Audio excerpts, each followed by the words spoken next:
Hello friend, आज मैं बहुत दिन के बाद एक नया वीडियो लेके आ रहा हूँ। इस टॉपिक का नाम है संधि विच्छेद, जो कि इस बोर्ड पर लिखा हुआ है संधि विच्छेद। और संधि का लिखा हुआ है, यहाँ पर लिखा हुआ है संधि दो वर्णों के अत्यंत समीपवर्ती व निकटवर्ती मेल से उत्पन्न विकार को हम संधि कहते हैं। ठीक, इसमें हिंदी और संस्कृत 12th के बच्चे हैं उसके लिए हिंदी में काम करेगा, 10th के बच्चे हैं उसके लिए हिंदी और संस्कृत में काम करेगा। केवल विसर्ग और हलंत का फ़र्क हो जाता है संस्कृत में, बाकी सारे नियम सेम होते हैं।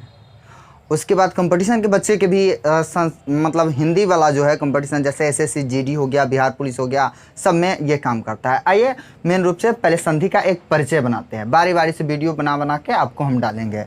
यहाँ कहता है दो वर्णों के अत्यंत समीपवर्ती व निकटवर्ती मेल से उत्पन्न विकार को हम संधि कहते हैं। मतलब दो वर्ण हैं, उसके निकटवर्ती मतलब सबसे समीप या समीपवर्ती हो, उसके मेल से उत्पन्न विकार मतलब होता है कि कोई नया वर्ण बने,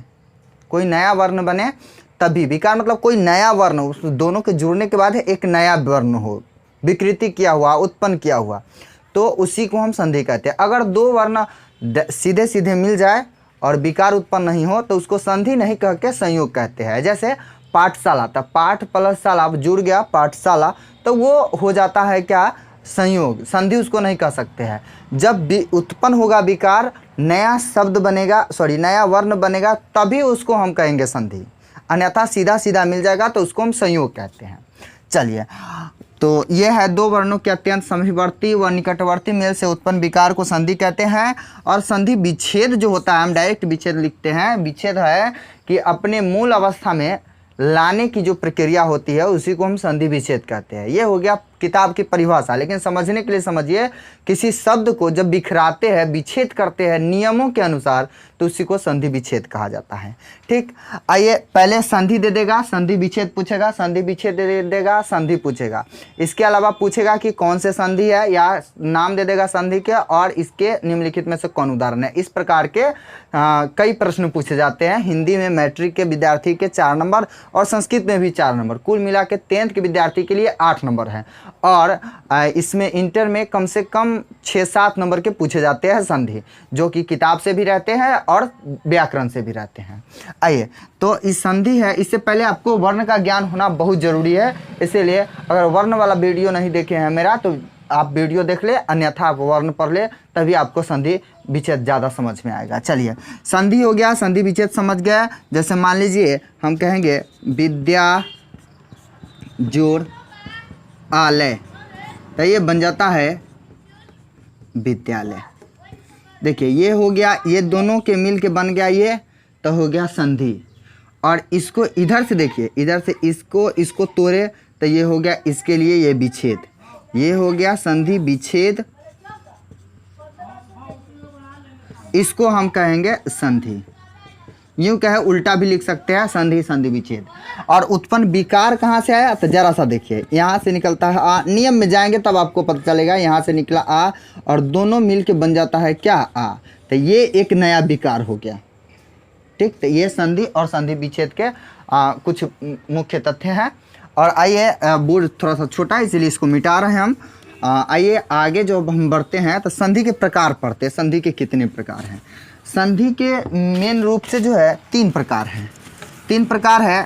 पहला है स्वर संधि, व्यंजन संधि और विसर्ग संधि। 3 संधि है।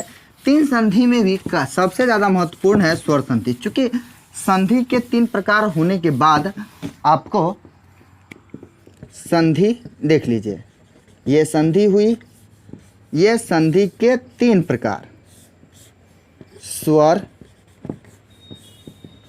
व्यंजन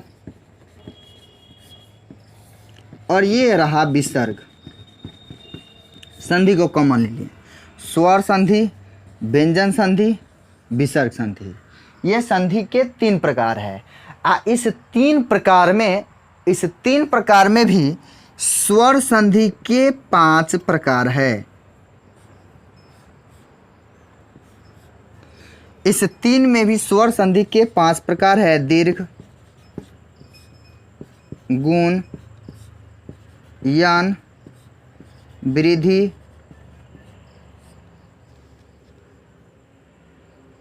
और अयादि, ये 5 प्रकार है।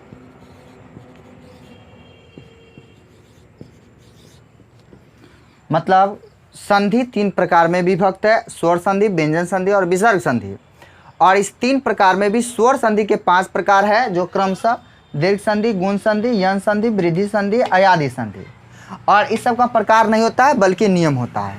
और इसमें ये 5 संधि जो है स्वर संधि का अलग अलग नियम होते हैं और इससे कई प्रश्न पूछे जाते हैं। सबसे अधिक इसी से प्रश्न पूछे जाते हैं।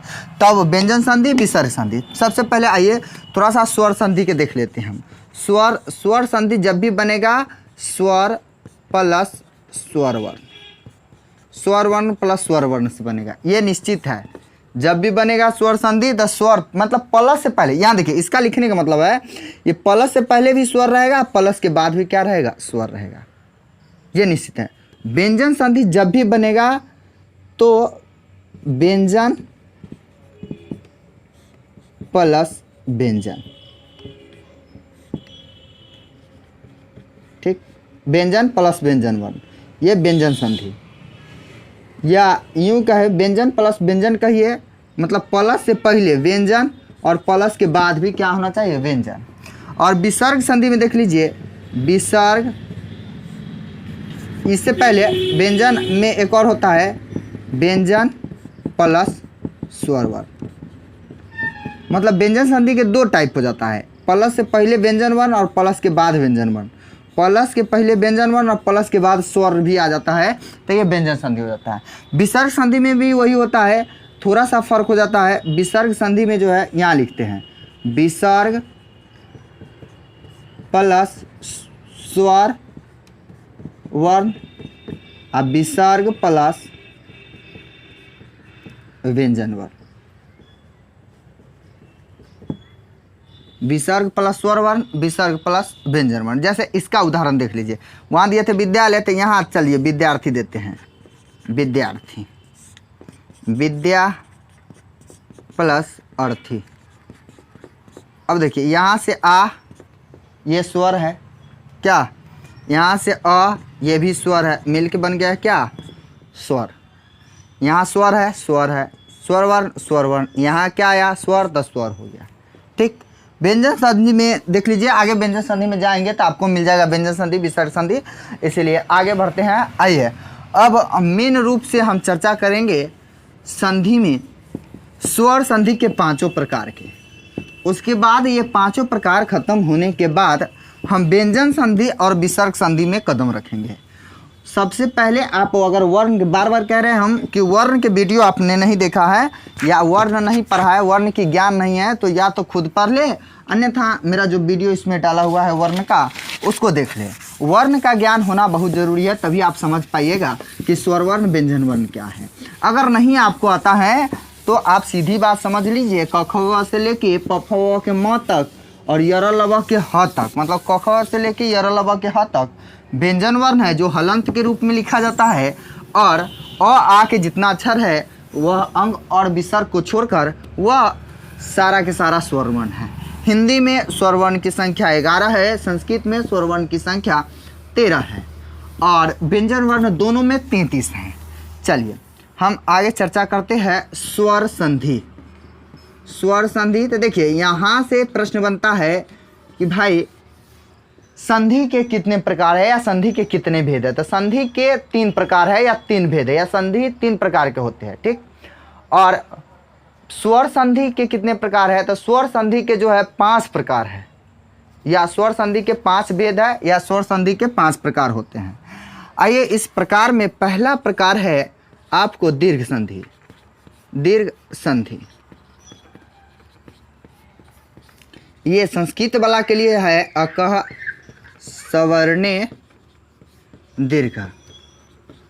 हिंदी में ऐसा सूत्र नहीं रहता है, लेकिन हिंदी वाला भी जान लीजिए तो कोई दिक्कत नहीं है। सवर्ण क्या होता है, देखिए जाति के आधार पर या उच्चारण के आधार पर जो है शब्द का जब वर्ण का जब भेद है तो सवर्ण जो समान उच्चारण स्थान होता है उसको सवर्ण कहते हैं। जैसे अ आ ये हो गया दोनों सवर्ण, हर्ष ई दीर्घ ई ये हो गया दोनों सवर्ण, हर्ष उ दीर्घ उ ये दोनों हो गया सवर्ण, मतलब उच्चारण स्थान एक ही है। जिस वर्ण का उच्चारण स्थान एक होता है उसको हम उसका सवर्ण कहते हैं या सजाति कहते हैं। ठीक, दीर्घ हो गया। इसमें इसका क्या होता है, लिखते भी जाइए। अगर जो अब्सेंट थे मान लीजिए ऑफलाइन वाला क्लास में, तो लिखते भी जाइए। आप वीडियो को पॉज कर दीजिए, रोक दीजिए वीडियो को और नोट कीजिए। ये बोलते भी है, बोर्ड पर से स्पष्ट नहीं दिखाई दे तो सुन के लिखिए। दो सवर्णों के मेल से उत्पन्न विकार दीर्घ संधि कहलाता है।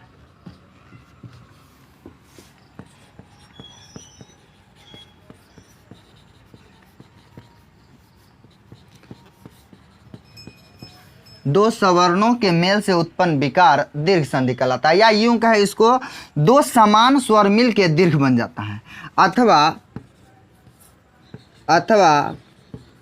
दो समान स्वर मिलकर दीर्घ बन जाता है।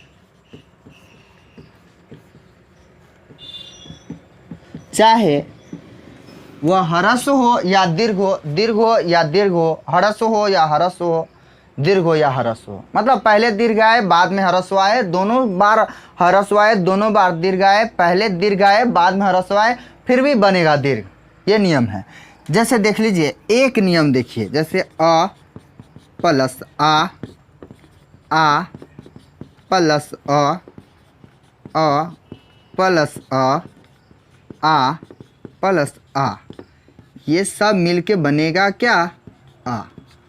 जरा गौर से इसको देखिए, ये हो गया ह्रस्व, ये हो गया दीर्घ, ये हो गया दीर्घ, ये हो गया ह्रस्व, ये हो गया ह्रस्व, ये हो गया ह्रस्व, ये हो गया दीर्घ, ये हो गया दीर्घ, फिर भी क्या बना, दीर्घ। देखिए, इस चारों नियम पर तोड़ सकते हैं आप। अगर आया मतलब इस आ को इस चारों नियम पर तोड़ सकते हैं आप।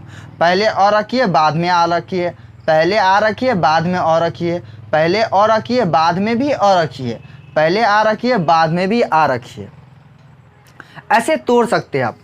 लेकिन संधि का सबसे बड़ा नियम जो होता है वो होता है कि प्लस के पहले और प्लस के बाद दोनों साइड अर्थपूर्ण शब्द बनना ही चाहिए। अगर अर्थपूर्ण शब्द नहीं बना तो सारा नियम फेल हो जाता है। नियम पर बैठेगा फिर भी प्लस से पहले और प्लस के बाद दोनों साइड अर्थपूर्ण शब्द बनना बहुत ज़रूरी होता है। अगर नहीं बना तो समझ लीजिए कि आपका वो बिल्कुल गलत हो जाएगा, बिल्कुल गलत हो जाएगा, और वो नियम पर बैठे या नहीं बैठे उससे कोई मतलब नहीं रहता है।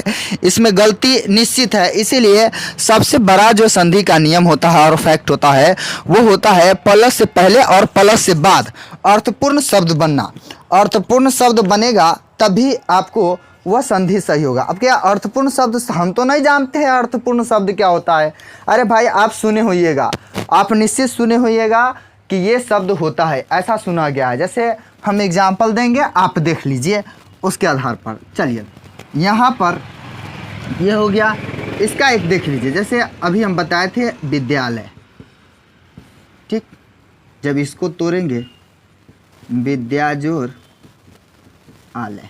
अब देखिए, संस्कृत वाला रहता तो विसर्ग डाल देते, बस हो गया।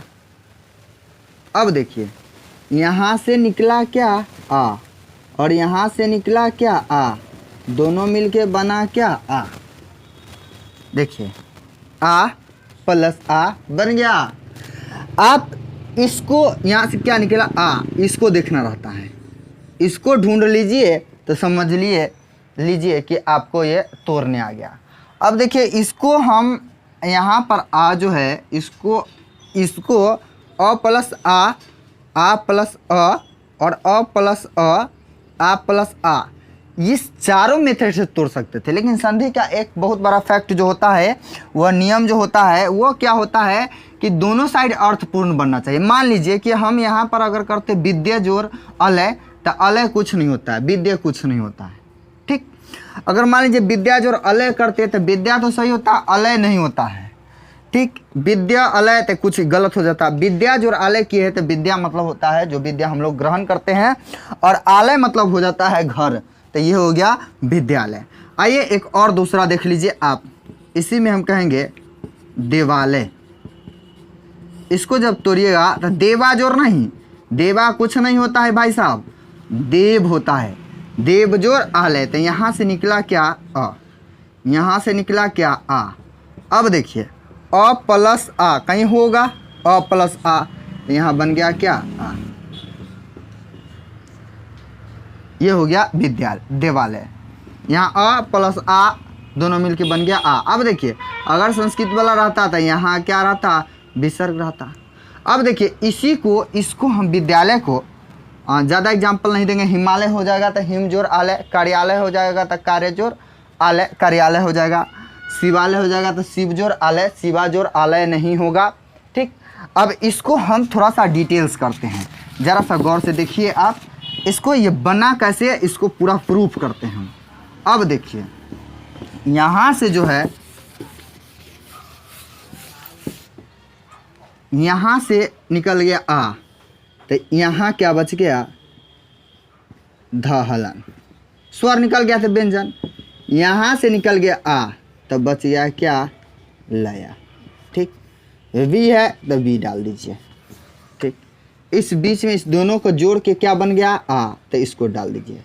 देख लीजिए एक बात समझ लीजिए कि स्वर वर्ण अ आ के अक्षर के बगल में अगर कको से लेके यर लव के ह तक कोई वर्ण या अक्षर हलंत के रूप में लिखा हो, तो वो समझ लीजिए कि अ आ के अक्षर की मात्रा उसमें जुड़ जाएगी और उसके हलंत को हटा देगी। तो यहाँ देखिए आ है तो इसमें जोड़ेंगे तो हो जाएगा विद्यालय।